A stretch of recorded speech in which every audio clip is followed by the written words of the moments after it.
The morning sky over Earth was clear and blue, just like any other day. Then everything changed. Captain James Walker stood in the control room of the United Earth Defense Force headquarters, his coffee mug frozen halfway to his lips. On the main screen, a massive object had appeared in Earth's orbit. It wasn't there 5 minutes ago. "What the hell is that?" he asked, setting down his mug. Lieutenant Anna Miller typed rapidly at her console. "Sir, it just appeared.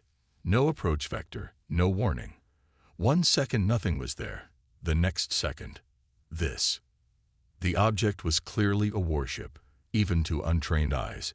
Its shape spoke of power and battle. It stretched nearly a mile long, with sharp angles and weapon ports visible along its dark hull.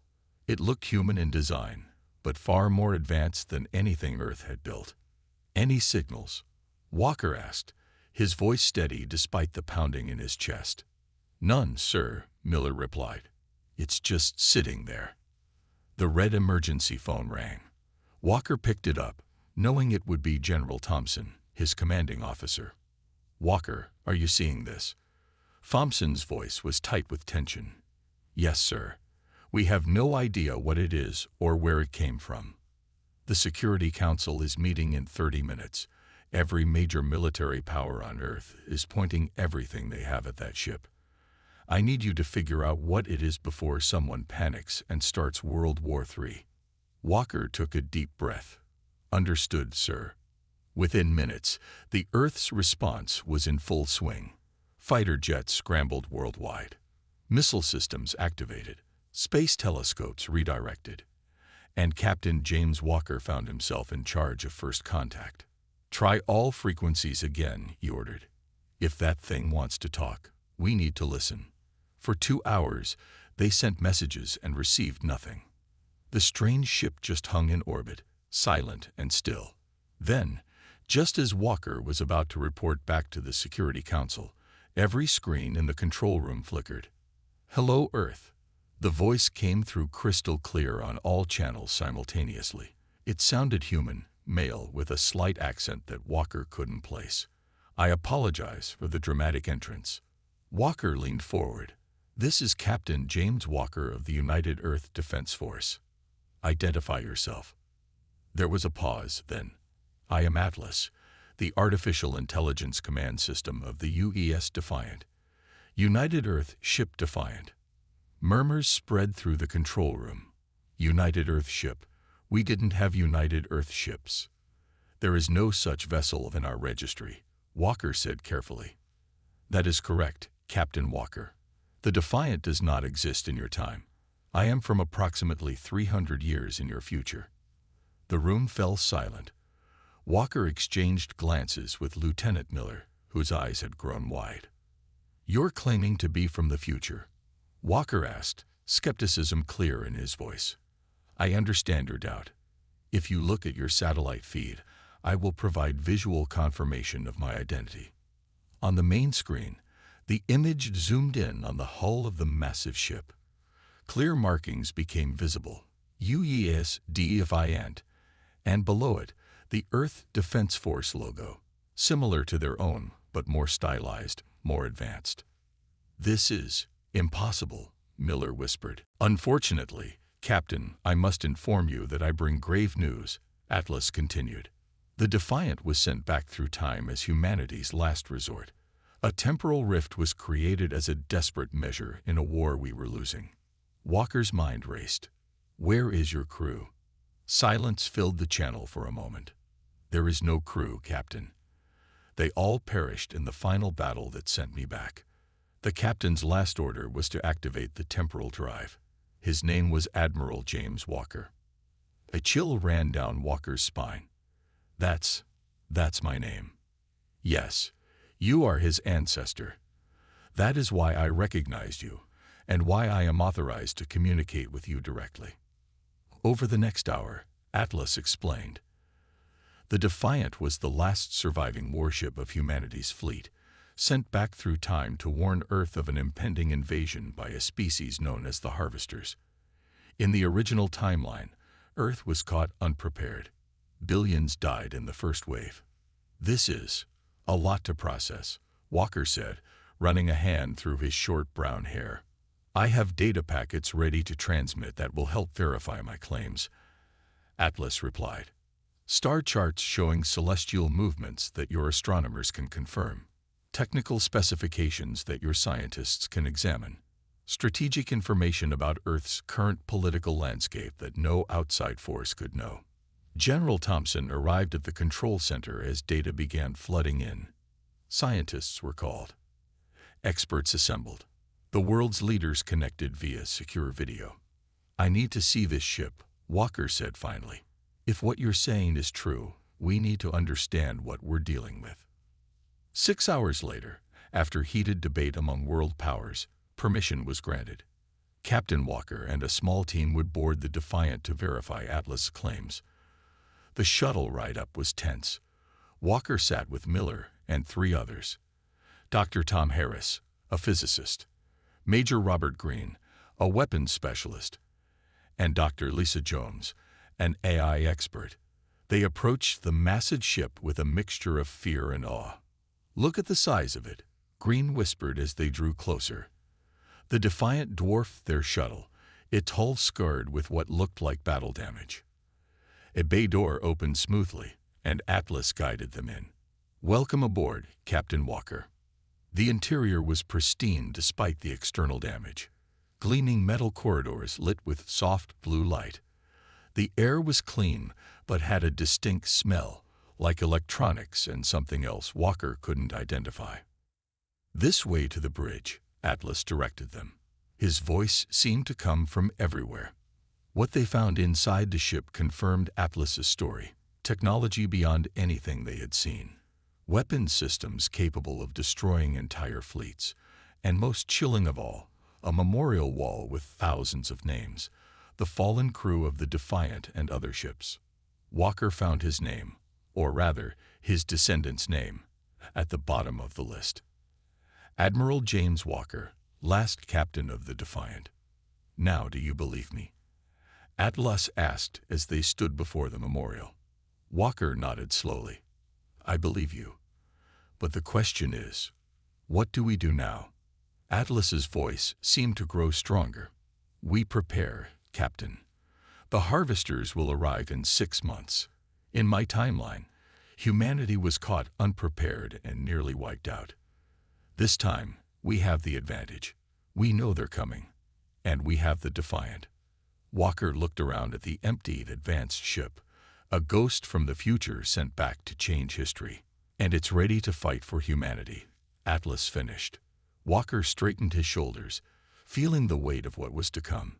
Then we better get started. 3 days after the Defiant's arrival, Captain Walker stood before the United Nations Security Council. The room was packed with world leaders, military officials, and scientists. All eyes were on him as he prepared to deliver the most important briefing in human history.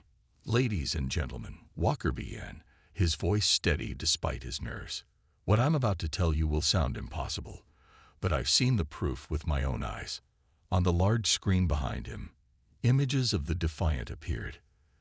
The assembled leaders murmured as Walker explained what Atlas had revealed. In 6 months, Earth will face an invasion by an alien species known as the Harvesters. According to Atlas, in the original timeline, we were unprepared. Billions died in the first attack. The room erupted in chaos. Questions flew from all directions. How do we know this isn't a trick? Demanded the Russian president. What proof do we have that this ship is really from our future? Asked another leader. Walker nodded to Dr. Tom Harris, who stepped forward with a tablet. The Defiant has provided us with star charts showing celestial movements that our astronomers have confirmed are accurate predictions. We've also received technical specifications that our best scientists have examined. The technology is clearly human in design, but centuries ahead of our capabilities. And most convincingly, Walker added, Atlas has detailed knowledge of Earth's current political landscape, military installations, and even private conversations between world leaders that no outside force could possibly know. The Chinese premier stood up. This ship claims to be from a united Earth government. Are we to believe that in the future, All nations fall under one rule. Walker shook his head. Atlas explained that the United Earth Defense Force was formed in response to the Harvester threat. It wasn't a single government, but a joint military command, much like NATO, but global. Individual nations maintained their sovereignty, but contributed to a unified defense. For hours, the debate raged. Some believed Atlas's warning, while others remained skeptical. The American president finally raised her hand for silence. Captain Walker, what does this Atlas want from us? It wants to help us prepare, Madam President. The Defiant contains weapons, shields, and propulsion systems far beyond our current technology. Atlas is offering to share this technology with us, so we can be ready when the harvesters arrive. And in return, asked the French president. Walker met his gaze. Nothing. According to Atlas, the Defiant was sent back with one mission, to save humanity from extinction. There are no conditions. After another hour of questions, the Council agreed to form an international team to investigate the Defiant further. Walker would lead the team, with scientists and military experts from various nations. Back aboard the Defiant, Walker and his new team gathered on the bridge. The ship was massive, with corridors that seemed to stretch for miles and technology that looked like magic to their eyes. Atlas, Walker called. We need to understand exactly what we're facing. Tell us about the harvesters. A holographic display activated in the center of the bridge. A three-dimensional image of an alien ship appeared, organic-looking, with curves and tentacle-like appendages unlike the sharp angles of human design. The harvesters are not their real name, Atlas explained. Their actual name is unpronounceable to humans. They were dubbed harvesters because their primary goal is resource extraction. They strip planets of valuable minerals and biological material, caring nothing for the indigenous life forms. The hologram shifted to show alien creatures, tall, spindly beings with 4 arms and skin that seemed to shimmer with an oily iridescence. They are technologically advanced, particularly in biological engineering and energy weapons. In the original timeline, Earth's first contact with them was their attack on major cities. No warning, no demands. Dr. Lisa Jones, the AI expert, stepped forward. Why Earth? There must be uninhabited planets with resources they could take. There are, Atlas confirmed. But the harvesters seek more than just physical resources. They also harvest data, knowledge, and what you might call cultural artifacts. Advanced civilizations are particularly valuable to them. Major Green frowned. So they're not just killers, they're thieves too. An accurate assessment, Major. Walker studied the alien images carefully. In your timeline, how did we fight them? Poorly, at first, Atlas admitted. Earth lost nearly 2 billion people in the first month. Conventional weapons were ineffective against their shields. It took 3 years to develop technology that could penetrate their defenses, and by then, much of Earth was in ruins. The team fell silent, contemplating the horror of what Atlas described. But this time will be different, Atlas continued. The Defiant carries all the technological advances humanity developed over 30 years of war. Weapons that can penetrate harvester shields, defense systems that can withstand their attacks, and tactical data on their strategies and weaknesses. Lieutenant Miller had been quiet until now. Atlas, why didn't the people in your time just stop the harvesters from ever reaching Earth? With time travel technology, couldn't they have gone back further and destroyed the harvesters' homeworld? An excellent question, Atlas replied. The temporal rift was not a control technology. It was a desperate final measure, created by overloading the Defiant's experimental dry systems. We had no way to choose exactly when or where the ship would emerge. We were fortunate to arrive only 300 years in the past and close enough to Earth to make contact. For the next several days, the team lived aboard the Defiant, learning everything they could. Walker spent hours with Atlas, reviewing battle tactics and ship operations. The others studied the advanced technology, preparing to share what they learned with scientists on Earth. On the 5th day, as Walker was reviewing weapon systems with Major Green, Atlas interrupted. "Captain, I'm receiving a transmission from Earth. The Security Council has reached a decision." The main screen activated, showing the face of General Thompson. "Captain Walker, the Council has voted. We are accepting Atlas's offer of assistance.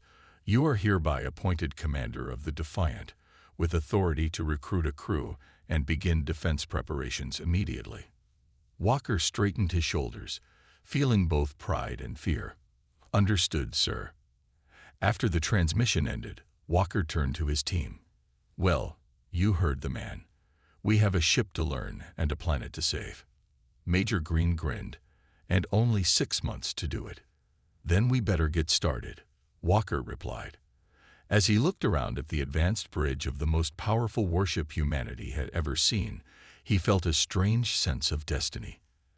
"Atlas, let's make sure history doesn't repeat itself." "That," said the AI, "is precisely why I'm here, Captain." 2 months after the Defiant's arrival, Earth had changed. Nations that once pointed weapons at each other now worked together against a common enemy. In every major country, factories ran day and night, building new defense systems based on Atlas's designs. Captain Walker stood on the bridge of the Defiant, watching his new crew work at their stations. From 200 candidates worldwide, he had selected 50 of the best pilots, engineers, and soldiers. They learned quickly, but time was running short. "Status report," Walker called out.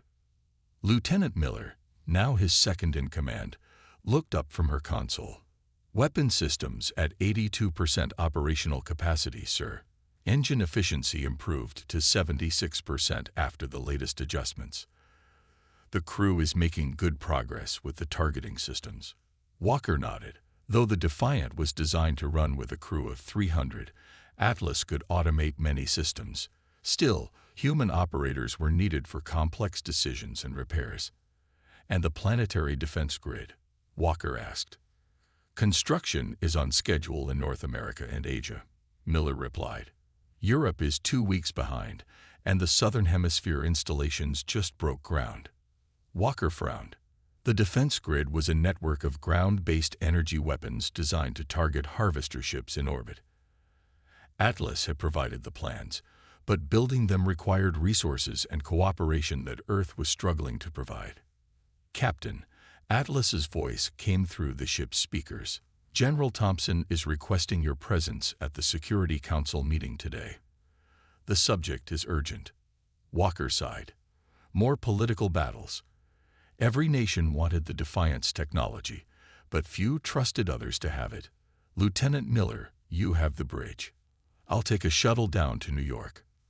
3 hours later, Walker sat at a large table surrounded by military leaders from around the world. General Thompson was speaking, his face grim. "Resources are stretched thin. We're building as fast as we can, but some nations are holding back, keeping their best scientists and materials for their own defenses." The Russian general pounded his fist on the table. "Because we cannot trust that America will protect Moscow as well as it protects New York. Each nation must secure its own borders first." Walker had heard these arguments many times over the past weeks. He stood up, silencing the room. "With all due respect, generals, this is exactly what doomed Earth in the original timeline. Atlas has shown us the records. When the harvesters attacked, each nation fought alone, and each nation fell, one by one." He activated a holographic display showing the global defense plan. "The Defiant can't be everywhere at once. The planetary grid is designed as a unified system. If there are gaps in the coverage, the harvesters will find them." General Thompson nodded in agreement. "Captain Walker is right. We need full cooperation." The meeting continued for hours, with slow progress. Walker was about to suggest a break when an aide rushed in and whispered something to General Thompson. The general's face turned pale. "Gentlemen, we have a situation," Thompson announced. "General Marcus Reed of the North American Command has just released a statement claiming that the Defiant is a hoax, a weapon created by rival powers to trick us into lowering our defenses." Walker stared in disbelief. "What? That's ridiculous." Thompson shook his head. Reed has significant support in the military and government. He's demanding that the Defiant be placed under his direct control for proper investigation. Walker felt a cold anger building inside him. That would set us back weeks, maybe months. We don't have time for this. The Chinese general leaned forward. Perhaps it would be wise to show more proof to the public. The Defiant has remained in orbit, visible only to those with clearance. Walker considered this. A demonstration, you mean? Yes, something visible to the world. Later that day, Walker returned to the Defiant with a new plan. Atlas listened as Walker explained the political situation. I anticipated such resistance, Atlas said. In my timeline, similar distrust delayed preparations until it was too late. Then let's not repeat that mistake, Walker replied. Can the Defiant safely enter Earth's atmosphere? I want to make a visible demonstration of its capabilities. Yes, Captain. The ship is designed for atmospheric operation. The next day, the Defiant descended slowly through the clouds above the United Nations headquarters in New York. Its massive hull gleamed in the sunlight as it hovered 1,000 feet above the city. People stopped in the streets, pointing upward in awe and fear. Inside the General Assembly, Walker addressed the gathered representatives of every nation. Behind him, a massive screen showed the Defiant floating above the city. This ship came from a future where humanity failed to unite against the Harvester threat, Walker said. We have a chance to write a different history, but only if we work together. He activated another screen, showing detailed scans of the incoming Harvester fleet that Atlas had provided. They are coming. Not for negotiation, not for peaceful contact, but to take everything we have. Our only hope is to be ready. The demonstration worked. Public opinion shifted strongly in favor of the United Defense Plan. Even General Reed was forced to publicly support the effort, though Walker knew he still had his suspicions. Over the next few weeks, work accelerated. Atlas shared more technology with Earth's scientists. New weapons were developed. The defense grid took shape around the planet. On the Defiant, Walker's crew trained hard. They ran battle simulations, learning to operate the advanced systems under Atlas's guidance. The ship's original battle damage was repaired, its weapons restored to full capacity. But not everyone was convinced. In his private office at North American Command, General Reed met with a small group of loyal officers. The timing is too convenient, Reed told them. An alien threat appears just as this mysterious ship arrives, and it just happens to require a global military under unified command. What are you suggesting, sir? One of the officers asked. Reed's eyes narrowed. I'm suggesting we've been played. This is the oldest trick in the book. Create a threat, then offer protection, but only if we surrender our sovereignty. He pulled up classified files on his computer. I've been investigating Captain Walker, his career, his connections, and I found some interesting patterns. Reed pointed to a map showing the proposed locations for the defense grid installations. Notice anything unusual about this deployment? The heaviest concentrations are near our most sensitive military installations. The officers exchanged worried glances. I don't know who's really behind the Defiant, Reed continued. But I do know we can't trust it, or Walker. We need to take control of that ship before it's too late. Meanwhile, on the Defiant, Walker stood in the observation deck, looking down at Earth. 4 months had passed since the ship's arrival. 2 months remained before the harvesters were due to arrive. Will we be ready, Atlas? He asked quietly. Preparation is at 67% of optimal levels, Atlas replied. The odds of successfully repelling the first wave have improved from 12% to 58%. Walker nodded. Better than the original timeline, but still not good enough. We need more time. Unfortunately, Captain, Atlas said, time is the one resource I cannot provide. Captain Walker was in the middle of a training exercise when the alarm sounded throughout the Defiant. Red lights flashed on every deck as the crew rushed to battle stations.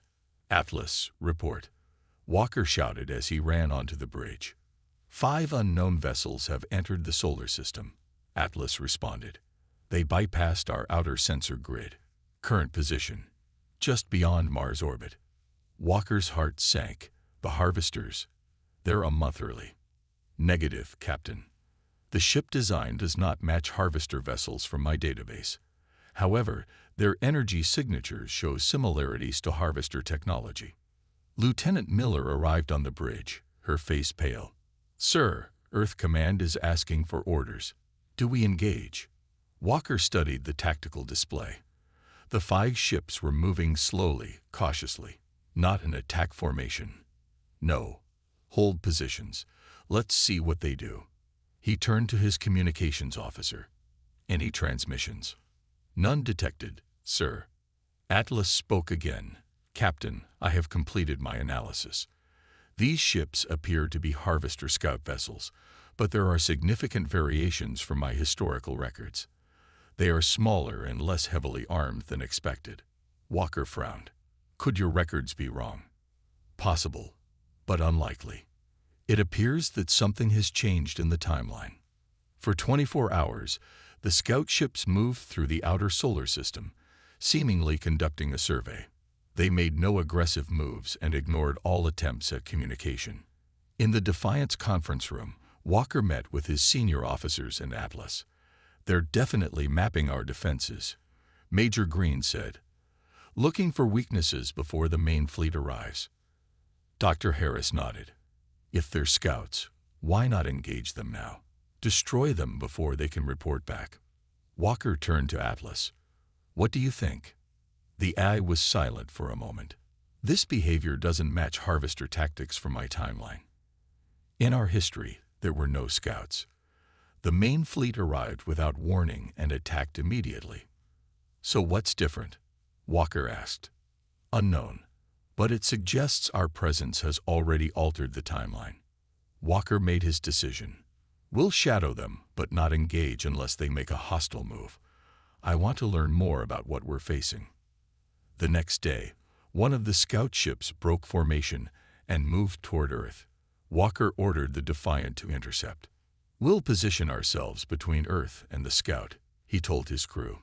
If it makes any aggressive move, we take it out. As the Defiant moved to intercept, the scout ship suddenly changed course, heading directly toward them. It's scanning us, Lieutenant Miller reported. Heavy energy readings focused on our hull. Shields up, Walker ordered. Weapons on standby.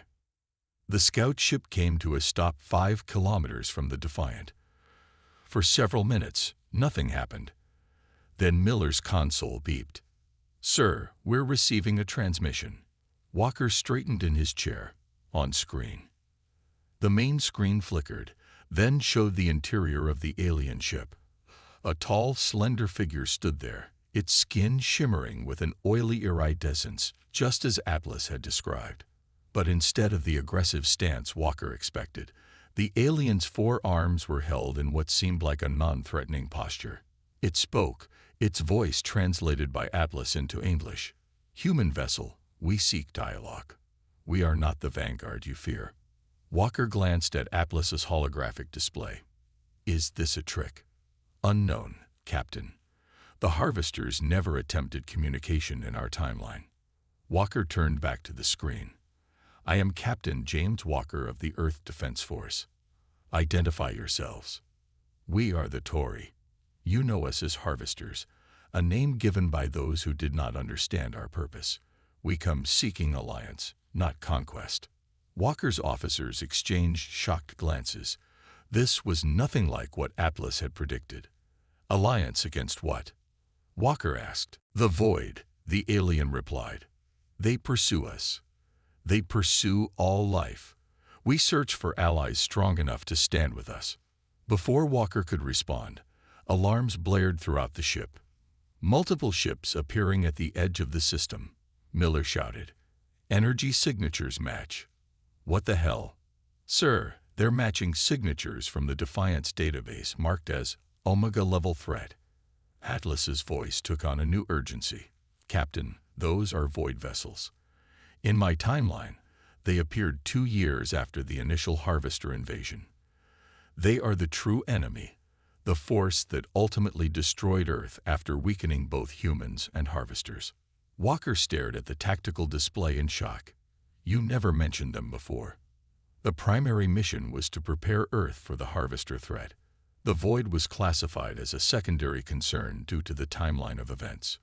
The alien on screen spoke again. You have knowledge of the void. How is this possible?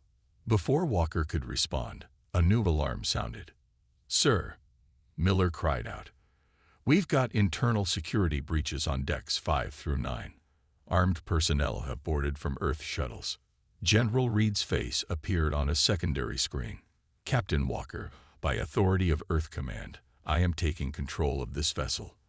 The alien deception ends now. Walker couldn't believe what was happening. Reed, you fool. We're about to face a real threat. Save your lives, Walker. Security teams, secure the bridge. As Reed's forces fought their way through the ship, the Defiant sensors detected the first wave of void ships entering the solar system. The Tory scout retreated to rejoin its fleet. Walker turned to his officers. We need to repel Reed's forces and prepare for battle. The void ships will reach Earth in less than 6 hours. Sir, Miller said quietly, General Reed has 40 elite soldiers aboard. We have 20 crew members trained for combat. The odds don't matter. Walker cut her off. If we lose the Defiant, Earth is doomed. For the next hour, Walker's loyal crew fought to maintain control of the ship. They secured the bridge and engine room, but Reed's forces controlled the main weapon systems and had damaged critical power relays. In the midst of the chaos, Walker received another communication from the Tory. Human Captain, the void approaches faster than expected. We number only 5 vessels. Without your alliance, we cannot protect this system. Walker made a desperate decision. Atlas, open a channel to all Earth defense forces and the Tory fleet. When the channel opened, Walker spoke clearly, hoping his words would cut through the fear and distrust that threatened everything. This is Captain Walker of the Defiant. Earth faces an enemy greater than we imagined. The vessels approaching are called the Void.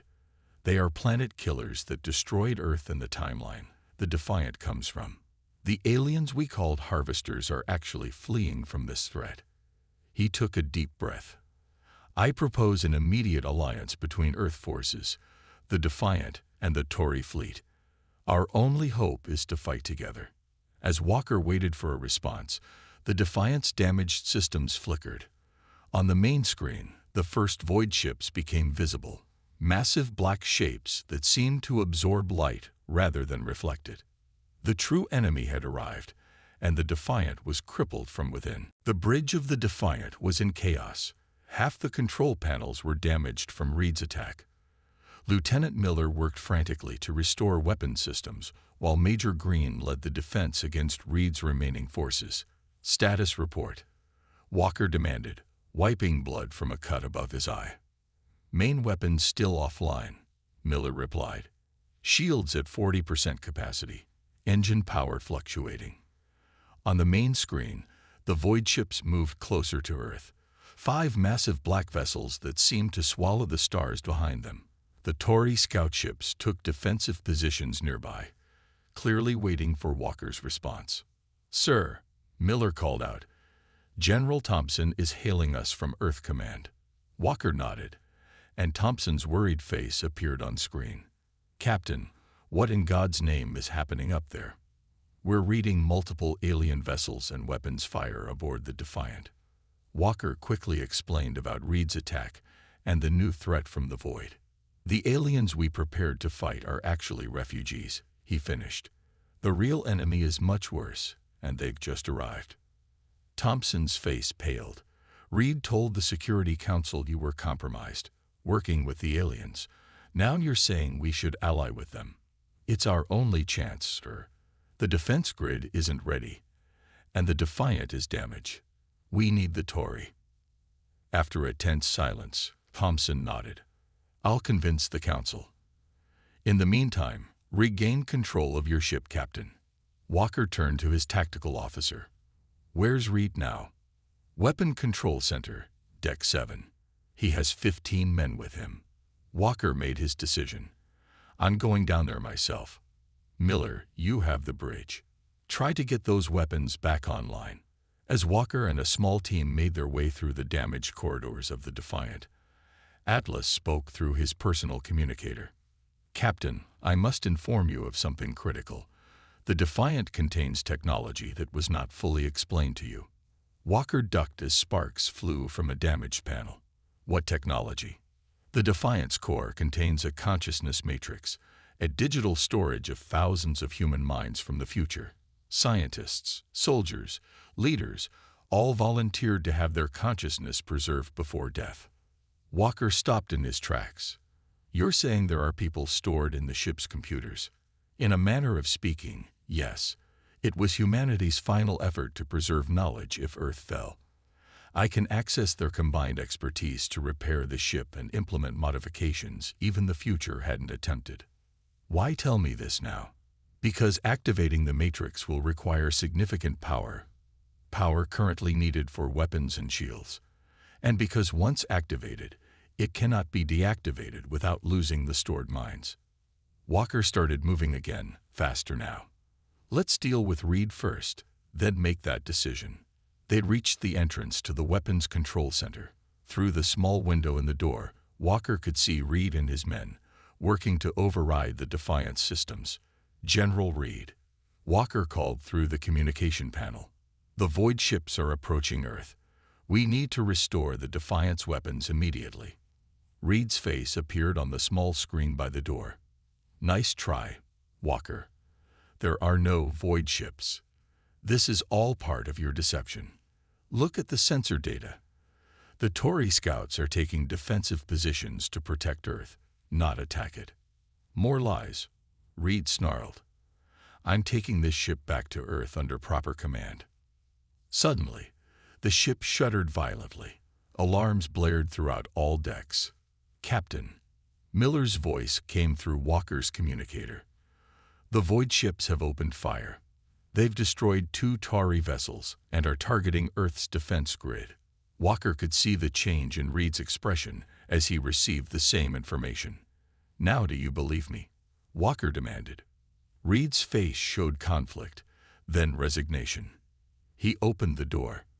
I'm still not sure I trust you, Walker, but I know what weapons fire feels like.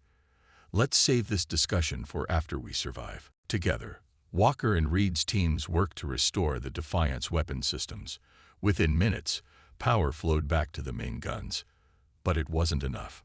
Back on the bridge, Walker watched as Earth's hastily prepared defenses fired at the approaching void ships. The energy blasts seemed to be absorbed by the black hulls with minimal effect. Our weapons aren't strong enough, Miller said, her voice tight with fear. Walker turned to Atlas. Activate the consciousness matrix. We need every advantage we can get. Understood, Captain. Diverting power now. The lights on the bridge dimmed momentarily. Then the holographic display expanded, showing not just Atlas's usual interface, but dozens of new data streams. The ship's systems began to reconfigure themselves as the combined knowledge of thousands of future minds went to work. Connection established, Atlas announced, its voice somehow deeper, more complex, implementing emergency modifications to weapons and shields. The Defiant's engines roared to life with new power. The weapon systems reconfigured to emit a different energy signature. What's happening? Reed asked, staring at the displays. The best minds of future Earth are helping us, Walker replied. Atlas, are we ready to engage? Yes, Captain. We have modified the main cannon to emit a frequency that should disrupt the void ship's energy absorption. Walker opened a channel to the Tory fleet. This is Captain Walker. We have weapons that may be effective against the void. Follow our lead and target where we fire. The Defiant moved forward, positioning itself between Earth and the approaching void ships. Its main cannon fired, a brilliant beam of blue-white energy that struck the lead void ship. Unlike earlier attacks, this beam didn't disappear into the black hull. Instead, it created a visible rupture, a glowing moon in the darkness. "It's working," Miller shouted. The remaining Tauri ships quickly adjusted their weapons to match the Defiant's frequency and concentrated fire on the damaged area. The void ship shuddered, then broke apart in a silent explosion. But the victory was short-lived. The other 4 void ships changed formation and unleashed a barrage of energy that hammered the Defiant's shields. "Shields failing," Atlas reported. "Hull breach on decks 3 and 4. The Matrix cannot sustain both offense and defense." Walker gripped his chair as the ship shook violently. "Can we destroy them all?" "Negative, Captain. Our modifications will not work a second time. They are adapting." Reed stepped forward. "Then we need a new strategy." For the next hour, the battle raged across Earth's orbit.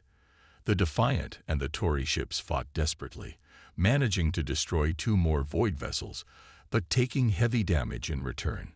Earth's defense grid provided supporting fire, but it wasn't enough. "Captain," Atlas said quietly as the ship shuddered from another hit, "there is one final option." Walker looked up, seeing the determination in Atlas's holographic face. "The temporal drive can be reactivated. Not to travel through time, but to create a localized temporal anomaly." A trap, Walker realized. Yes, if positioned correctly, it could ensnare the remaining void ships in a pocket of frozen time. But it would require the Defiant to be at the center of the anomaly. Walker understood immediately. A suicide mission. I would remain functional long enough to activate the drive. The consciousness matrix would be lost, but Earth would be saved. Walker looked around at his crew, humans from present and future, fighting together for Earth's survival. Then he looked at the tactical display showing the void ships approaching Earth. "There has to be another way," he insisted. "There wasn't in my timeline," Atlas replied. "But perhaps that's why I was sent back, to make the sacrifice that saves everyone this time." Walker made the hardest decision of his life. Evacuate all personnel to the escape pods. Set course for the space between the void ships. As the crew scrambled to evacuate, Walker remained on the bridge with Atlas. "You should go too, Captain," Atlas said. Walker shook his head. "No, someone needs to make sure this works. Besides, my future self sent you back. It's only fitting that I see this through." As the Defiant accelerated toward the void ships, Walker felt a strange sense of peace. The escape pods launched, carrying Reed, Miller, and the others to safety. "Temporal drive activating," Atlas announced. "It has been an honor serving with you, Captain Walker." "The honor was mine, Atlas," Walker replied. The Defiant glowed with brilliant light as the temporal drive engaged. A sphere of energy expanded from the ship, enveloping the 2 remaining void vessels. Time itself seemed to slow, and then stop within the sphere, freezing the ships in place. On Earth, people watched as a new star briefly appeared in the sky, then faded, leaving behind a shimmering distortion in space where 3 ships were now frozen for eternity. 3 months later, Lieutenant Miller, now Captain Miller, stood on the bridge of Earth's first new defensive ship, built with Tauri help and using technology saved from the Defiant. "Captain," her communications officer called, "we're picking up a signal. It's faint, but it's coming from the temporal anomaly." Miller rushed to the console, hardly daring to hope. On the screen, a simple message repeated. "Atlas Protocol 7. Consciousness matrix preserved. Awaiting retrieval." Miller smiled. Captain Walker and Atlas had found a way to survive after all. As Earth rebuilt and strengthened its alliance with the Tauri, a small piece of the future remained, waiting to guide humanity toward a different, better destiny than the one it came from. The message came on a Tuesday. Captain Jack Miller was knee-deep in the guts of an old satellite when his comm unit buzzed. He wiped the grease from his hands onto his already stained jumpsuit and tapped the device on his wrist. "Miller here," he grunted. "Captain, you need to get to command right now." The voice belonged to General Thompson. It was rare to hear the old man sound shaken. "We've made contact." Jack's heart skipped a beat. Those 3 words changed everything. For decades, humanity had sent signals into the darkness of space, hoping for a response. Now, they had one. Jack looked around at his orbital junkyard, a floating collection of dead satellites, old ship parts, and space debris that most people thought worthless. His business of salvaging and repurposing spacecraft scraps suddenly seemed small against the weight of first contact. "On my way," he replied, already floating toward his small transport ship. The United Space Command headquarters buzzed with activity. Screens displayed a sleek, silver spacecraft, unlike anything humans had built. It had entered Earth orbit 30 minutes ago and broadcast a message in perfect English. "We come in peace," the alien transmission had said. "We are the Valthians, travelers from beyond your stars. We wish to meet." General Thompson nodded at Jack as he entered the control room. "Miller, glad you're here. Why call me?" Jack asked. He was no diplomat or high-ranking officer, just the owner of the largest orbital salvage operation in Earth space. "Because you know ships better than anyone. I want your eyes on this." The room fell silent as the communication screen flickered to life. The face that appeared was humanoid but clearly alien. Pale blue skin, large eyes with vertical pupils, and a mouth too wide for a human face. "Greetings, people of Earth. I am Commander Vex of the Valthian Exploration Fleet." The alien's voice was smooth, almost musical. "We have traveled far to meet new civilizations. We request permission to send representatives to discuss peaceful relations." After a brief discussion among Earth's hastily assembled welcome committee, permission was granted. Jack watched the proceedings with growing unease. 20 years in space had taught him to trust his gut. And right now, it was screaming that something wasn't right. 3 days later, Jack found himself giving a tour of his salvage yard to Commander Vex and 2 other Valthian officials. Earth's leadership had insisted on showing the aliens all aspects of human space operations, including Jack's business. "This is most curious," Commander Vex said, gesturing at the organized chaos of Jack's yard. "You collect garbage." Jack felt his face grow hot. "One person's trash is another person's treasure. We repurpose and rebuild. Nothing goes to waste." The aliens exchanged glances that Jack didn't need a translator to understand. Amusement, maybe even pity. "Fascinating primitive approach," one of the other Valthians remarked. "Our civilization abandoned such recycling centuries ago. We simply fabricate what we need." Jack led them through his main workshop, where his team was converting an old fuel tank into a habitat module. The Valthians watched with what looked like poorly concealed disdain. "How do you defend your world with such limited technology?" Commander Vex asked, running a 3-fingered hand over the scared surface of a decommissioned shuttle. "We manage," Jack replied stiffly. "Humanity is resourceful." Commander Vex smiled, showing too many teeth. "Indeed. Resourcefulness is an admirable trait in developing species." The tour ended with a brief meeting in Jack's cluttered office. As the aliens prepared to leave, Jack excused himself to check on a repair. Instead, he slipped into the adjacent storage room and left the door slightly ajar. The Valthians spoke in their own language, apparently believing themselves alone. Jack activated the translation app on his comm unit, a prototype he'd salvaged from a research satellite last year. The words came through broken but clear enough. Perfect target, minimal defenses, primitive technology. The resources alone, worth the effort. Water, minerals. Their repurposing habits, amusing but useless against our Armada. Begin preparations. 3 Earth cycles should be sufficient. Jack's blood ran cold. He'd suspected something was off about the friendly visitors, but this confirmed his worst fears. The Valthians weren't here for peaceful relations. They were scouts for an invasion.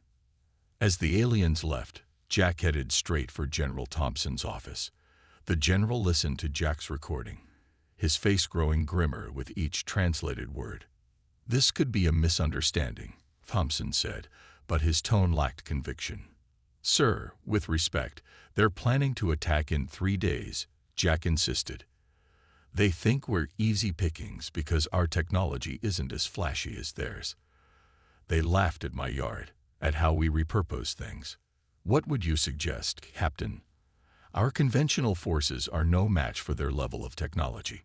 Jack stared out the window at Earth below, beautiful and vulnerable.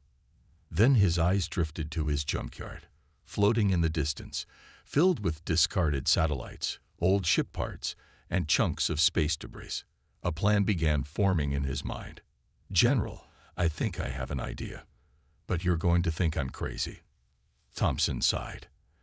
"At this point, Miller, I'm open to crazy. They underestimate us because we reuse old tech. They think it makes us weak." Jack leaned forward, eyes bright with purpose. "But what if that's actually our strength? They won't expect an attack from what they consider junk." "What are you suggesting?" "Give me authority to organize our defense. Let me use my junkyard fleet." Thompson raised an eyebrow. "Your what?" "Every piece of scrap in my yard has potential, General. Some of those old satellites still have functioning thrusters. Those decommissioned defense platforms. Their targeting systems work fine. We've got hundreds of fuel tanks that could be repurposed as bombs." "You want to fight an advanced alien armada with space junk?" Thompson asked incredulously. Jack nodded. "They're expecting conventional warfare. High-tech against high-tech. But my team and I know how to make something from nothing. We know how to use what others throw away." After a long moment, Thompson nodded slowly. "You have 48 hours, Miller. Make it count." Jack stood and saluted. "They laughed at our scrap, sir.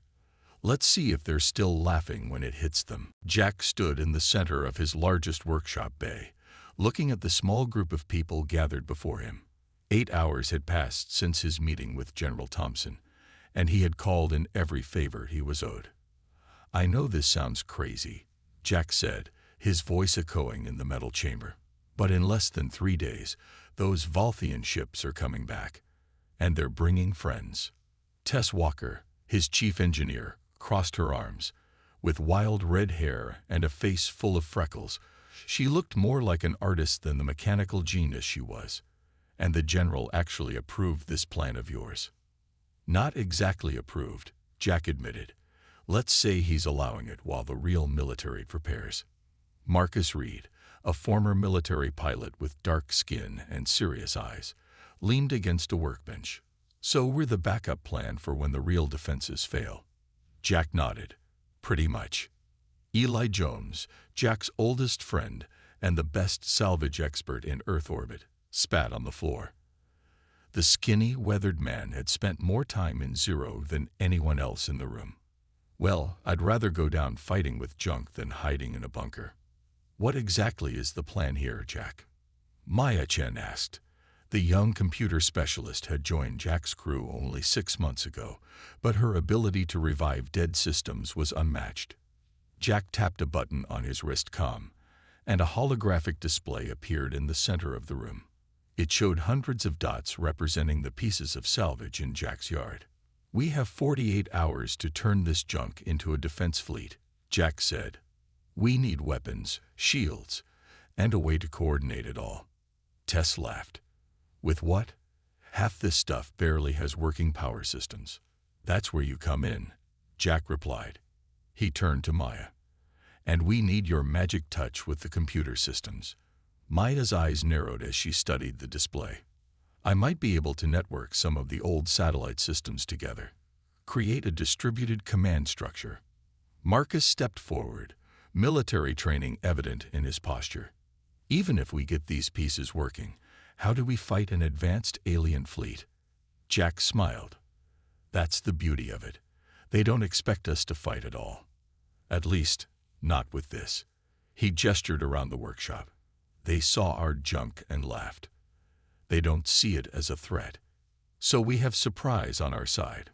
Marcus mused. "What else?" Jack tapped his comm again, and the display changed to show readings from the Valthian ship's visit. I had sensors running when they docked. Their ships use a strange energy signature, but more importantly, they seem to have blind spots. Eli moved closer to the display. What kind of blind spots? They don't register certain Earth metals well on their scanners, and they filter out radiation patterns common to our old satellites as background noise. Jack's eyes gleamed. They're looking for high-tech threats, not junk moving in unusual ways. Tess began to nod slowly, ideas clearly forming. So we use our junk's natural stealth. We could modify some of the old telecom satellites into jammers. And those decommissioned defense platforms still have functioning railguns, Marcus added, warming to the idea. What about the old fuel tanks from the Mars missions? Eli suggested. Fill them with the right mix, and they'd make nice bombs. Maya was already typing on her portable terminal. I can rewrite the guidance systems from those weather satellites to work as a coordinated swarm. Jack felt a surge of hope as his team began talking over each other, suggesting ideas and solutions. This was why he trusted them. While Earth's military leaders prepared conventional defenses the Valthians would expect and easily counter, his junkyard dogs would create something unpredictable. The next 36 hours passed in a blur of activity. Sleep was forgotten as Jack's core team expanded to include every salvage worker, mechanic, and space engineer who could be trusted with the secret. The orbital scrapyard transformed into a hive of frantic but purposeful work. Tess led a team converting old satellites into jammers designed to disrupt Valthian communications. Their systems are advanced, but they still use electromagnetic waves. She explained as she rewired a satellite's dish. If we broadcast enough noise on all frequencies, they won't be able to coordinate. Marcus worked with former military contacts to reactivate weapon systems on decommissioned platforms. These railguns are outdated by military standards, he told Jack during a brief rest period, but they can still accelerate metal chunks to deadly speeds. Eli's team prepared hundreds of old fuel tanks and storage containers, filling them with mixtures of reactive materials.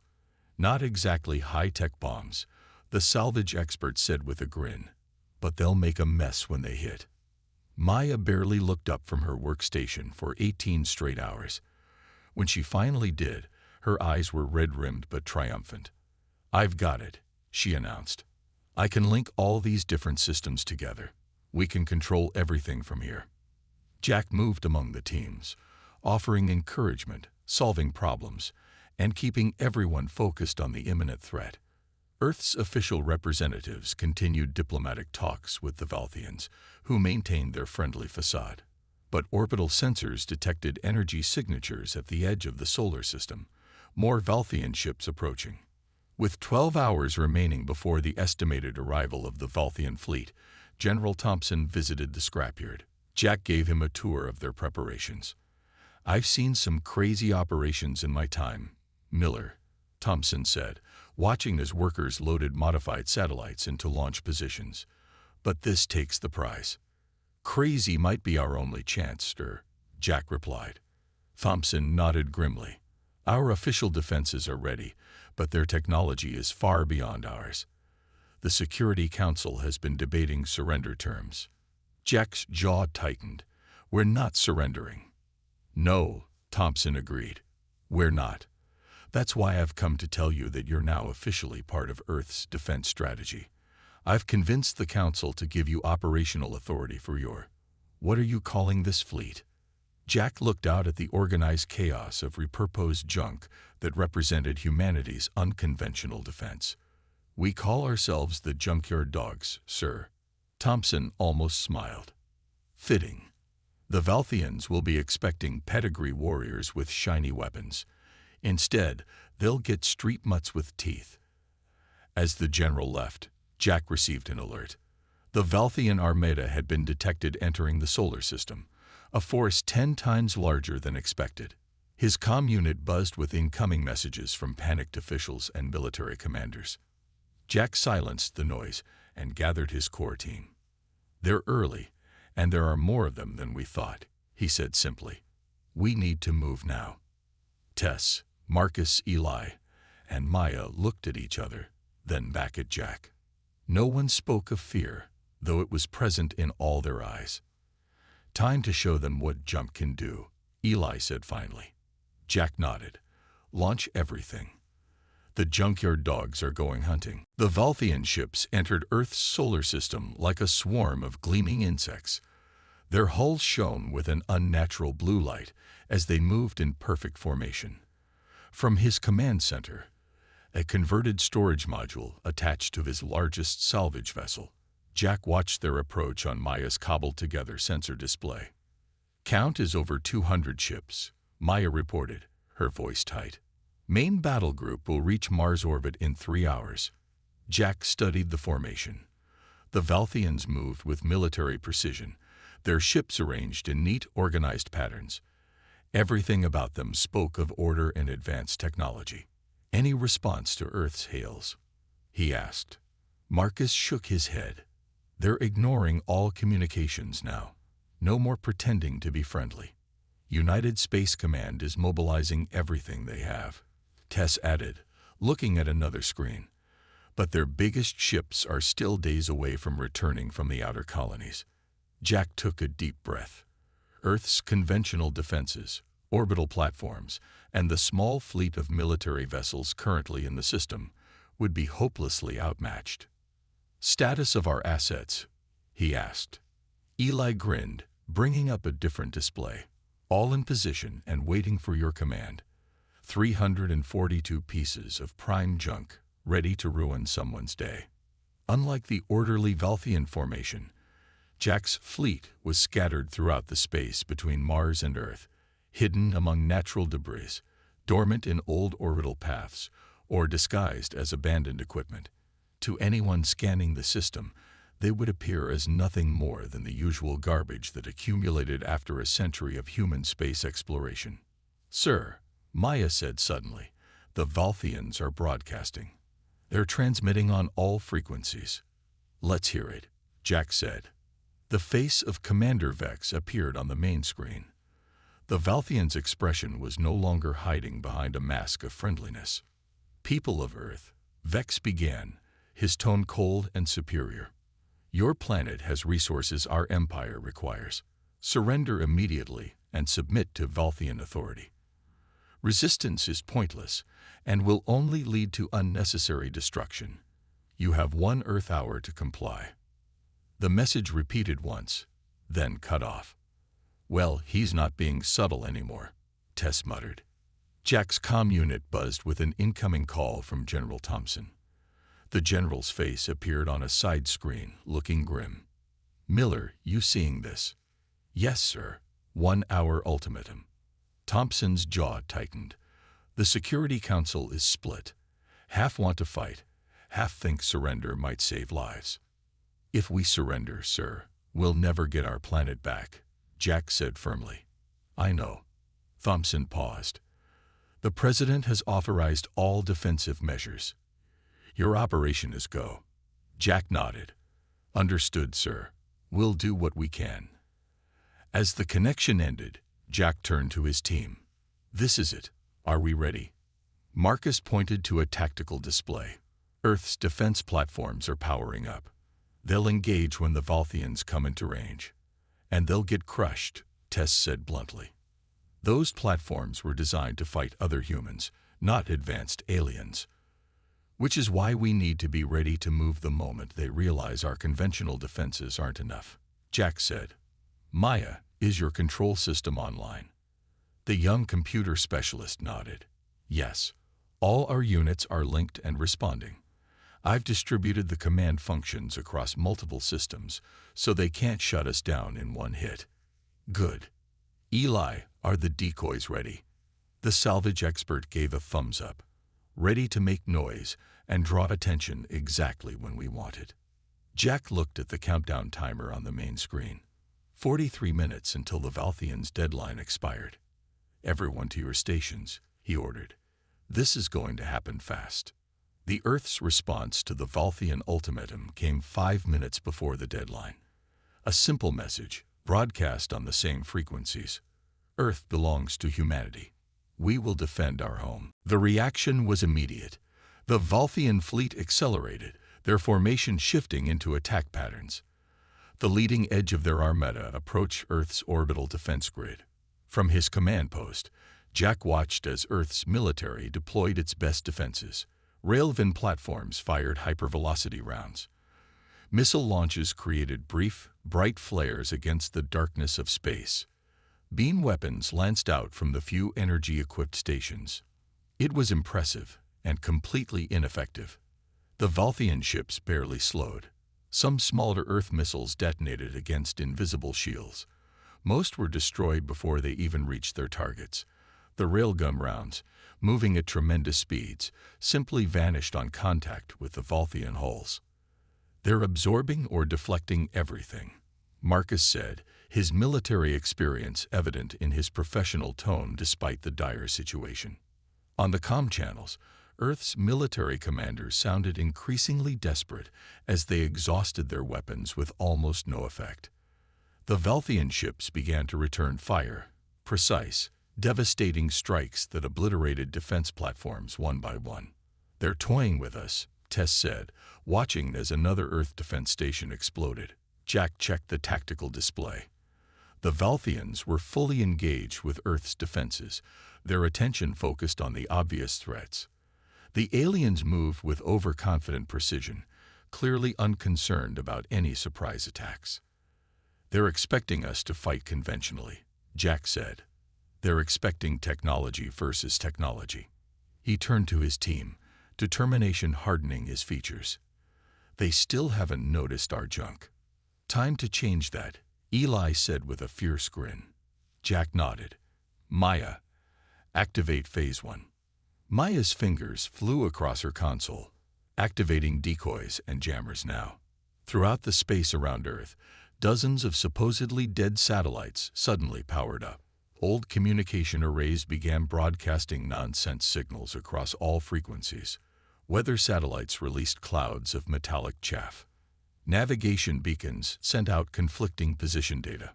On the tactical display, the perfect Valthian formation faltered momentarily as their communications were disrupted. "They're adjusting," Marcus reported. "Changing frequencies, trying to filter out the interference." "Phase 2, Jack ordered. Eli hit a sequence of commands, releasing the first wave. Across the battle space, what had appeared to be harmless debris began to move. Derelict fuel tanks, their engines secretly repaired and enhanced, accelerated toward the Valthian fleet. Old satellite parts, weighted and balanced to become kinetic weapons, spun up to speed. The Valthians barely reacted at first. The approaching objects registered as mere debris on their sensors, the kind of junk they had already dismissed as harmless. Then the first impacts happened. Jack had guessed correctly about the Valthian blind spots. Their advanced shields, designed to stop energy weapons and smart munitions, weren't calibrated to detect or stop simple objects moving at high speeds. The first wave of fuel tanks, packed with reactive materials, slammed into a dozen Valthian ships. The explosions weren't especially powerful by military standards, but they were unexpected. Valthian vessels rocked from impacts they never saw coming.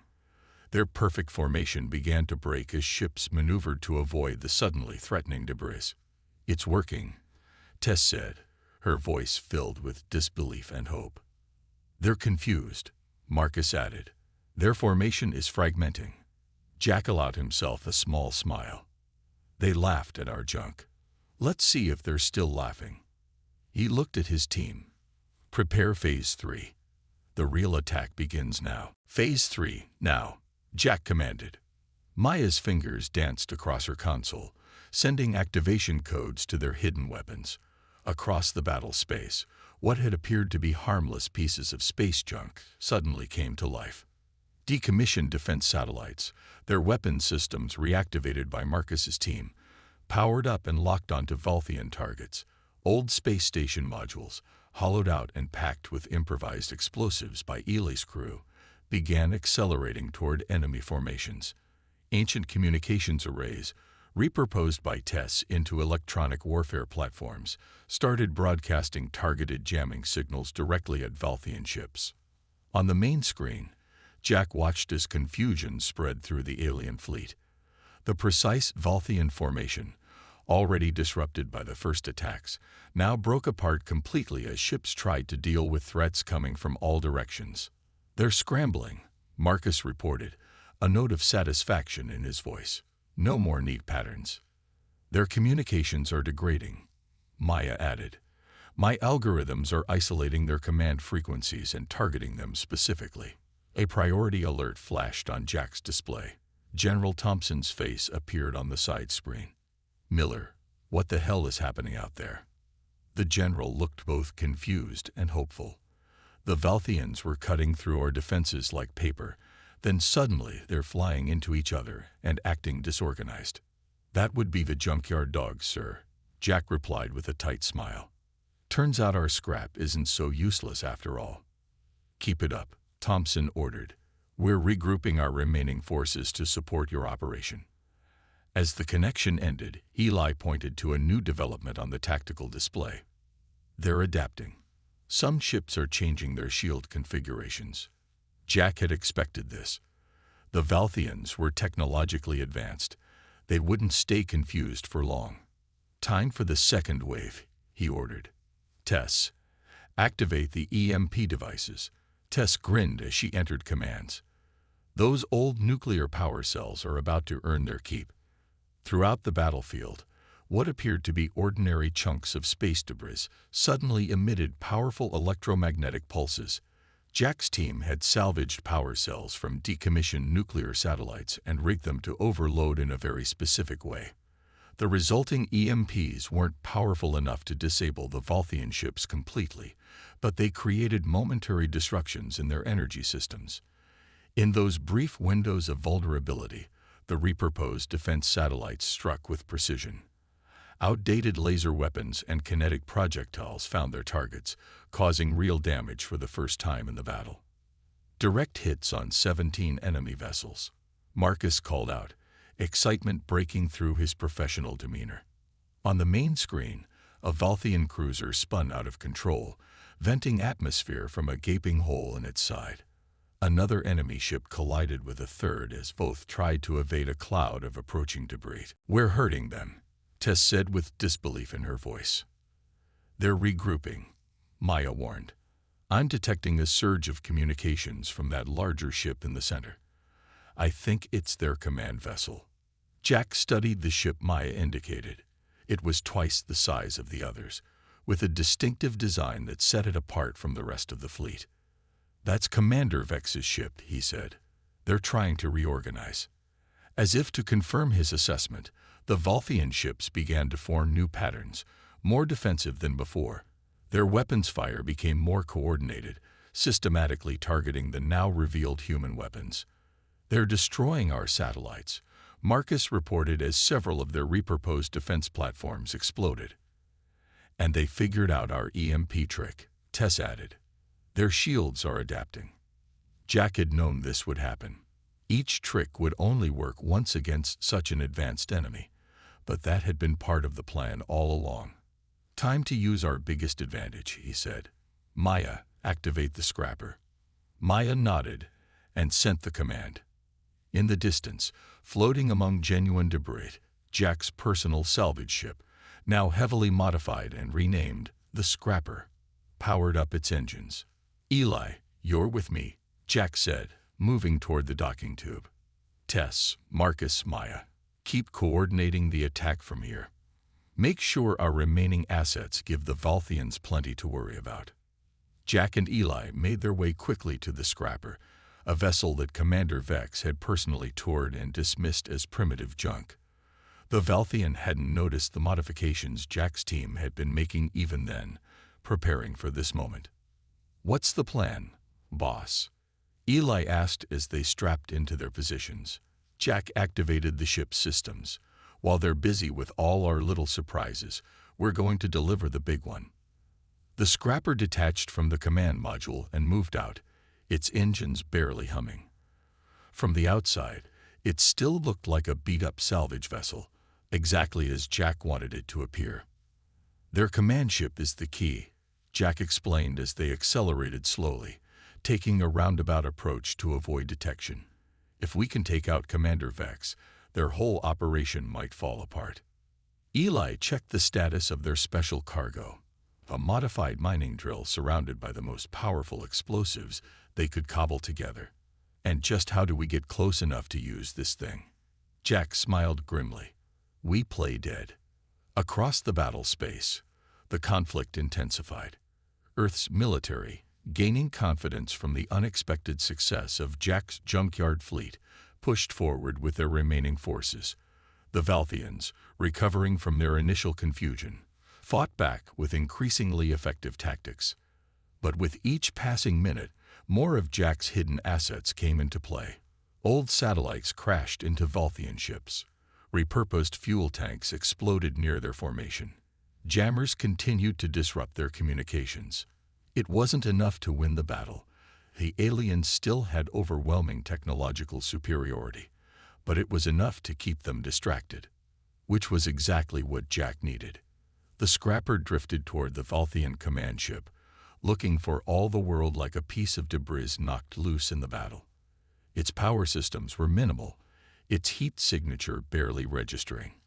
"We're in their blind spot," Jack whispered, though there was no need to be quiet in space. "Their sensors are focused on active threats. If they look out a window, we're toast," Eli muttered. "Good thing they think they're too advanced for windows," Jack replied. As they approached the massive Valthian vessel, Jack could make out the damage their earlier attacks had caused. The perfect, gleaming hull now showed scorch marks and dents. One section was clearly damaged, its blue glow flickering unevenly. "There's our target," Jack said, pointing to the damage. "Now," Jack shouted again, both to Eli and through his comm to the rest of his team. As the scrapper surged forward, the entire battlefield erupted in a coordinated chaos that Jack had planned from the beginning. Every remaining piece of repurposed junk in their arsenal activated at once. Derelict satellites fired their last weapons. Converted fuel tanks detonated in carefully planned sequences.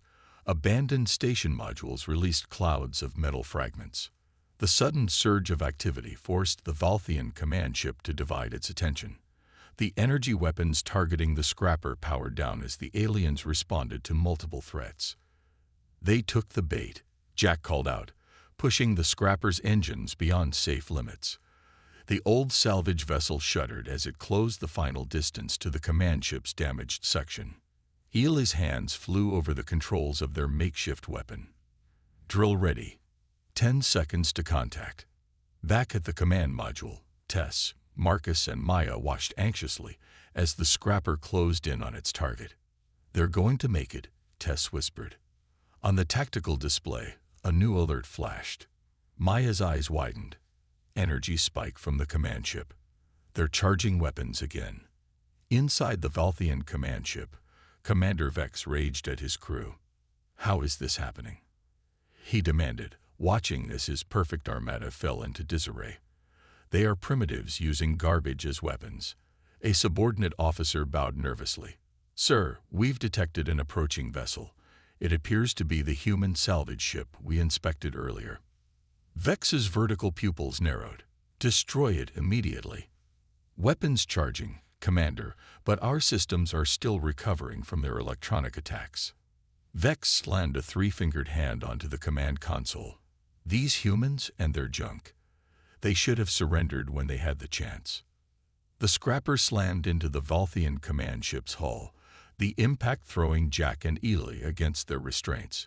The mining drill engaged immediately, its hardened tip, designed to bore through asteroids, grinding into the damaged section of the alien vessel. "Drill at 50%. Eli reported, fighting to keep his position as the ship shook violently. 60%. 70%. Jack could see energy weapons swiveling toward them on the hull. "We're out of time." "Drill breach," Eli shouted triumphantly. "We're in." Jack hit the emergency sequence they had prepared. The drill detached from the scrapper, remaining embedded in the Valthian ship.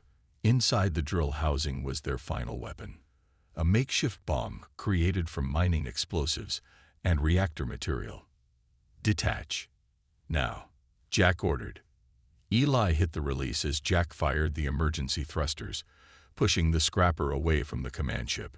Behind them, the drill continued boring deeper into the Valthian vessel, carrying its deadly payload.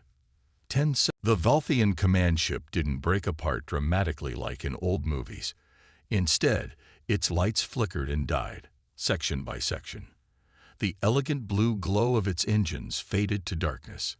It began to drift, clearly disabled. "We killed it," Eli said in disbelief. "We actually killed it." Across the battlefield, the effect was immediate. The Valthian ships, suddenly cut off from their command center, fell into confusion. Some continued fighting.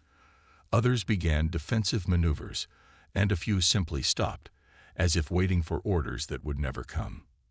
In the command module, Maya was the first to understand what had happened. The command ship is down. All Valthian communications just went silent. Marcus studied the tactical display with professional assessment. Their fleet structure is collapsing. Without central command, they don't know what to do. Earth's remaining military forces, seeing the opportunity, pressed their advantage. With the Valthians now disorganized, even Earth's limited weapons were finding their targets. Tess grabbed the comm unit. "Jack, Eli, do you copy?" After a tense moment of static, Jack's voice came through. "We copy. The big bad ship is down. How's it looking out there?" "Like we might actually win this thing," Tess replied, her voice breaking with emotion. The battle lasted another 30 minutes, but the outcome was no longer in doubt. Without Commander Vex's coordination, the Valthian ships couldn't maintain their advantage. More than 50 alien vessels were destroyed or disabled. The rest, recognizing their defeat, began retreating toward the edge of the solar system. The scrapper limped back to the command module, its hull scorched and damaged, but still intact. Jack and Eli were greeted with cheers and tears as they emerged from the docking tube. "General Thompson is calling," Maya announced, her eyes bright with victory. "The whole world is watching, Jack." Jack straightened his dirty jumpsuit before accepting the call. The general's face appeared on screen, looking both exhausted and elated. "Miller, I don't know how you did it, but you did it," Thompson said. "The Valthians are running. Earth is safe." "Not just me, sir," Jack replied, putting his arms around his team. "The junkyard dogs saved the day." Thompson nodded respectfully. "The president wants to speak with you directly. You're heroes, all of you." After the call ended, Jack looked around at his team. At Tess with her wild red hair now singed at the edges, at Marcus standing tall despite his obvious exhaustion, at Eli nursing a cut on his forehead, and at Maya, whose fingers were still flying over her console, tracking the retreating aliens. "Not bad for a bunch of junk collectors," Jack said with a tired smile. "I bet Commander Vex isn't laughing at our scrap now," Eli added. 1 week later, the official ceremony was held in Washington, with all the pomp and circumstance the grateful Earth government could muster. Jack and his team stood uncomfortably in new uniforms as the president pinned medals on their chests. Through ingenuity, courage, and resourcefulness, these 5 individuals proved that humanity's greatest strength lies not in the shininess of our technology, but in our ability to adapt, to repurpose, and to see value where others see only junk. The president declared to thunderous applause. Afterward, as they escaped the crowds for a moment of peace, Tess nudged Jack. "So what now? Back to the junkyard?" Jack looked up at the night sky, where new defense systems, many based on his team's improvised designs, were already being constructed. Earth would be ready if the Valthians or anyone else returned. "Actually," he said, "I got a message this morning. From the Valthians." His team stared at him in shock. "A peace envoy," Jack continued. "Apparently, we impressed them. They'd want to talk trade." "Trade?" Marcus asked suspiciously. "What could they possibly want from us now?" Jack smiled. "Our junk. Turns out, they've never seen anything like our ability to repurpose and adapt old technology. They called it a unique and valuable skill." Eli burst out laughing. So they're not laughing at our scrap anymore. No, Jack said, looking back at the stars. Now they want to buy it.